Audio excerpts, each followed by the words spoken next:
আপনার হাতে কি ১,০০,০০০ টাকা আছে? ভাবছেন ব্যবসা করবেন নাকি ব্যাংকে রাখবেন? থামুন, ব্যবসা বা সেভিংস নয়।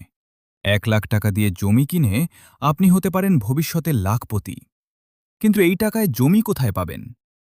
অনেকেই মনে করেন জমি কিনতে কোটি টাকা লাগে। ভুল। ১,০০,০০০ টাকায় আপনি ঢাকার আশেপাশে না পেলেও ঢাকার একটু দূরে কিংবা মফস্বল এলাকায় ১ থেকে ২% জমি অনায়াসেই পেতে পারেন। এছাড়া বড় বড় হাউজিং প্রজেক্টে এই টাকা ডাউন পেমেন্ট দিয়ে কিস্তিতে আপনার স্বপ্নের প্লটটি বুকিং দিতে পারেন। তবে সাবধান, জমি কেনার আগে ৩টি জিনিস অবশ্যই চেক করবেন।